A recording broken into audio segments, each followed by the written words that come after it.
Laisha Michelle Oseguera. González cruzó la puerta de la funeraria. La Paz. El 1 de marzo de 2026 ante el ejército. Afuera había más de 1000 elementos. Había reconocimiento facial en tiempo real. Había vigilancia, cámaras y un expediente que desde 2021 la vinculaba con el secuestro de 2 marinos en Zapopan. Aún así, nadie la detuvo. La joven de cabello rubio y lentes oscuros entró sin escolta visible, sin que un agente federal se interpusiera entre ella y el féretro dorado de su padre. Ese padre era Nemesio Oseguera Cervantes, el Mencho, fundador del Cártel Jalisco Nueva Generación. Lo que su presencia reveló fue más incómodo que un comunicado oficial. La pregunta no era solo por qué apareció. La pregunta era por qué el Estado mexicano con soldados, inteligencia y expedientes abiertos decidió no tocarla. Porque Laisha Michelle no era una visitante cualquiera. Era la hija menor del Mencho. Era la única pieza directa de la familia Oseguera que seguía libre, visible y capaz de reclamar el cuerpo del jefe caído. Según el expediente, Laisha habría reclamado los restos de su padre ante la Fiscalía General de la República el 28 de febrero de 2026. Al día siguiente apareció en la funeraria. El ejército la vio. Los sistemas la identificaron. La prensa la registró. Y ella caminó como si supiera exactamente dónde empezaba el poder del Estado y dónde terminaba. Laisha Michelle Oseguera González nació el 4 de abril de 2001. Es hija de Nemesio Oseguera Cervantes y de Rosalinda González Valencia, conocida como La Jefa. Por su padre pertenece al núcleo del hombre que militarizó al CJNG. Por su madre viene de los González Valencia, los Queenies, la familia que construyó la red financiera del cartel. Su hermana mayor, Jessica Johanna Oseguera González, conocida como La Negra, enfrentó señalamientos en Estados Unidos por operaciones financieras ilícitas y después desapareció de su hermano Rubén Oseguera González el Menchito. Fue sentenciado en marzo de 2025 a cadena perpetua más 30 años de prisión en una corte federal estadounidense. Su hermanastro Juan Carlos Valencia González, el 03, señalado como heredero operativo del Mencho, no apareció en el funeral. Ese árbol familiar explica la escena. Laisha era la que quedaba en pie. No estaba presa, no estaba sentenciada. No estaba escondida por completo. Era la hija que podía entrar, mirar el ataúd de su padre y enviar un mensaje sin pronunciar una palabra. El 1 de marzo de 2026, su presencia no fue solo un acto familiar. Fue una señal dentro de una sucesión criminal abierta. En una organización donde el apellido pesa tanto como las armas, la hija menor del Mencho mostraba que la línea de sangre seguía libre. La explicación empieza el 15 de noviembre de 2021. Ese día, las fuerzas federales mexicanas detuvieron a Rosalinda González Valencia en Zapopan, Jalisco. La captura golpeó el corazón financiero y familiar del CJNG.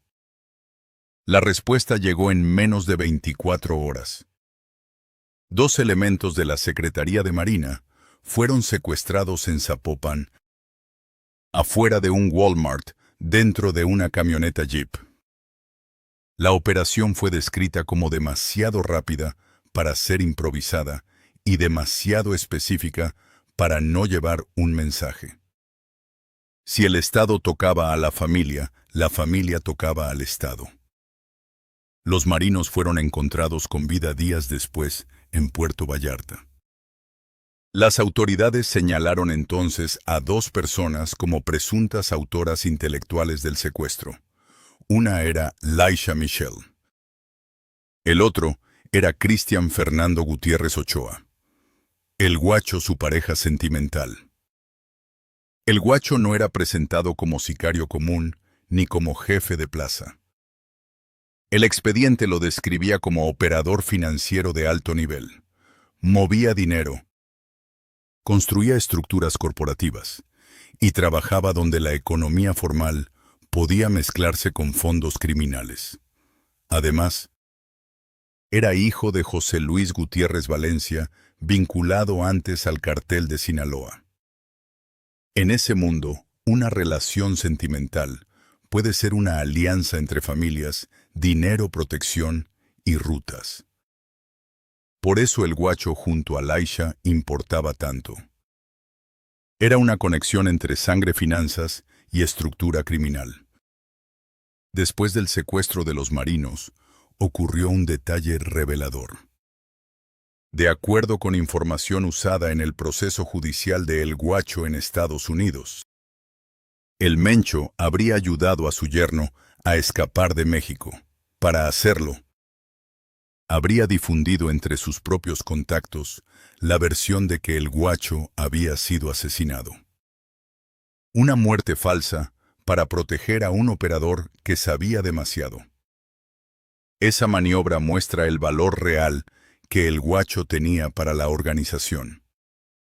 No se inventa la muerte de un hombre solo porque sea la pareja de la hija del jefe. Se hace cuando ese hombre conoce rutas empresas, nombres y mecanismos financieros capaces de comprometer a mucha gente. Laisha también salió del foco mexicano. Desde al menos 2022 vivía en Riverside, California. En 2023, ella y el Guacho adquirieron una propiedad en esa ciudad valuada en aproximadamente $200,000. Poco después, Laisha abrió una cafetería a pocos kilómetros de su residencia. Ciudadana estadounidense. Sin una orden de arresto pendiente en Estados Unidos. Vivía en el sur de California mientras su hermano recibía cadena perpetua y su madre enfrentaba procesos en México. Esa imagen es clave.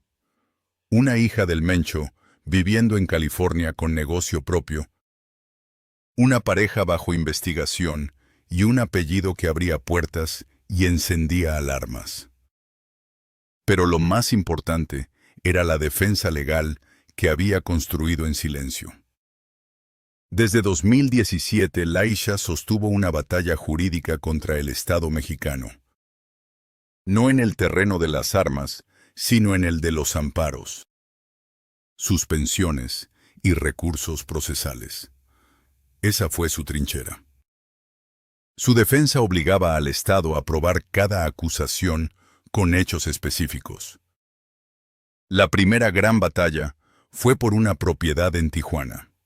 En 2017, la Fiscalía General de la República aseguró una residencia vinculada a la familia Oseguera González y la clasificó como bien de posible procedencia ilícita.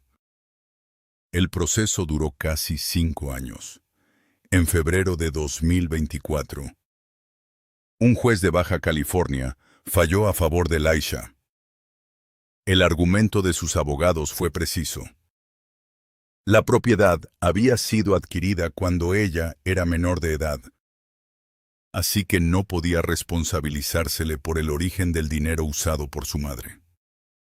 La Fiscalía tampoco presentó pruebas suficientes de que el inmueble hubiera sido comprado con dinero ilícito ni utilizado para actividades criminales.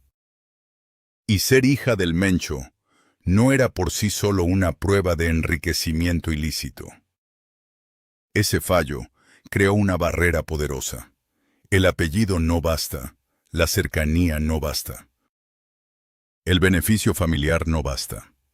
Para condenarla, El Estado necesita transacciones documentadas, acciones concretas y participación comprobable.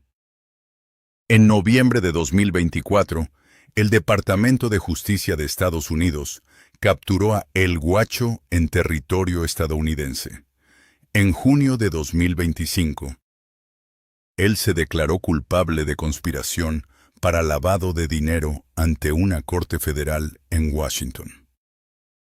En diciembre de 2025, fue sentenciado a 11 años y 8 meses de prisión. La Fiscalía lo identificó como operador financiero infiltrado en redes empresariales de fachada. Laisha no fue detenida con él. No enfrentó cargos en Estados Unidos junto a su pareja.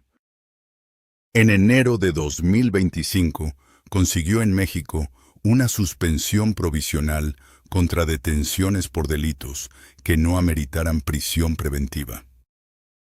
Cuando apareció el 1 de marzo de 2026, esa protección seguía activa. Detenerla habría abierto una batalla judicial pública y riesgosa. Cualquier error procesal habría convertido a Laisha en una víctima jurídica ante los tribunales. Por eso técnicamente nadie la tocó. Pero la explicación técnica no agota la historia. Detrás de Laisha está la sombra de su madre. Rosalinda González Valencia no fue solo la esposa del capo. Fue una pieza financiera.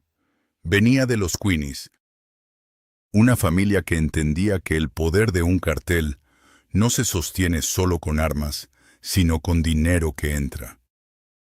Circula, se disfraza y vuelve a salir limpio. Rosalinda aprendió a mover recursos a través de propiedades, empresas y nombres que no activaban alertas inmediatas.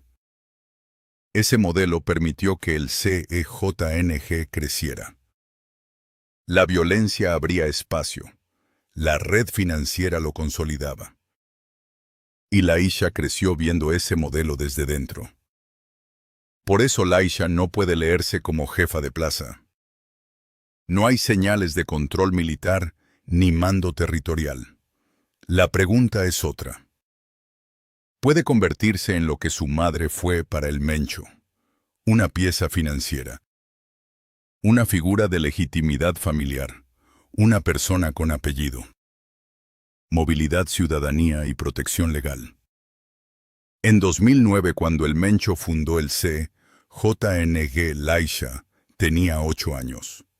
En 2011, cuando el gobierno mexicano lo declaró objetivo prioritario, tenía 10. En 2015, cuando el Menchito fue detenido por primera vez, tenía 14. En 2018, cuando su madre fue detenida, tenía 17.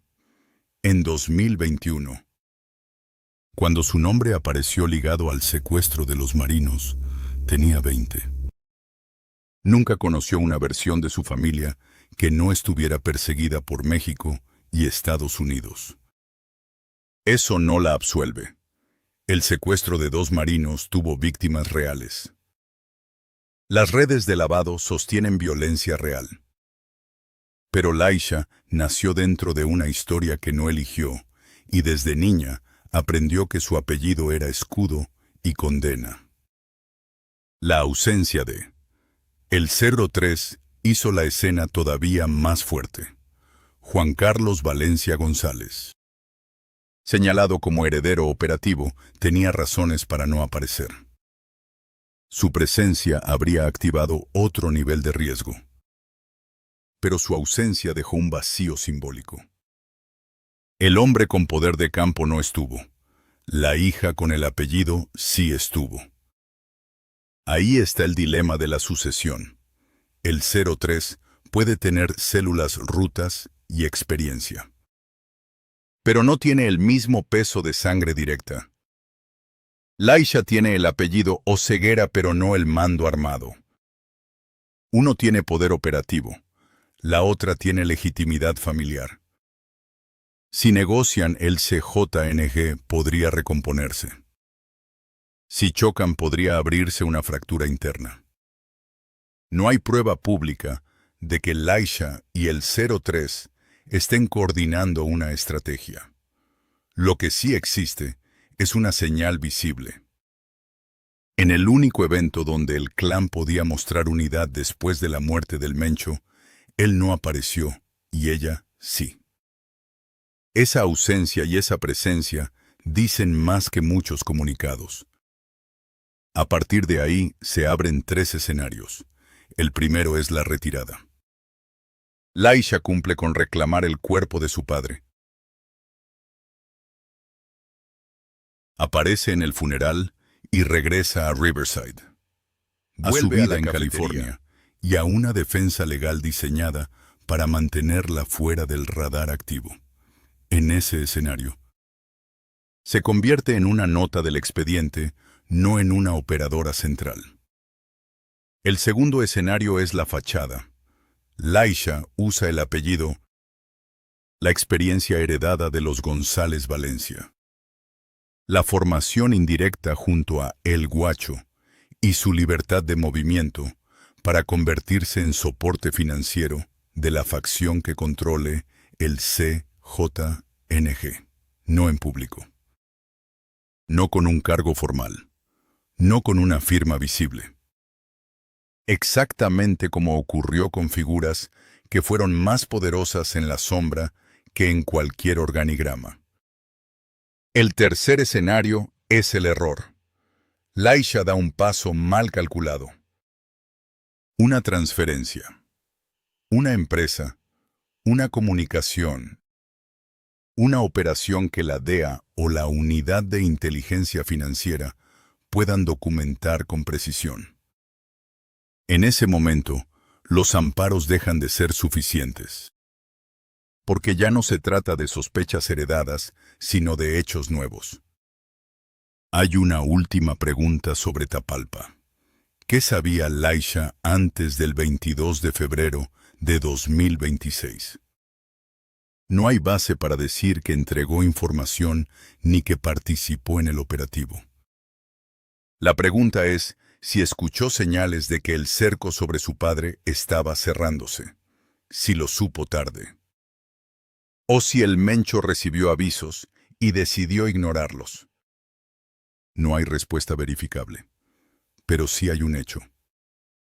Laisha viajó desde California, cruzó hacia México, reclamó el cuerpo de su padre y se plantó en la funeraria La Paz, cuando lo más seguro habría sido no aparecer. Pudo quedarse en Riverside, pudo enviar flores sin firma, pudo desaparecer detrás de sus abogados. No lo hizo. Fue al funeral de su padre. Tal vez lo amaba. Tal vez necesitaba verlo por última vez.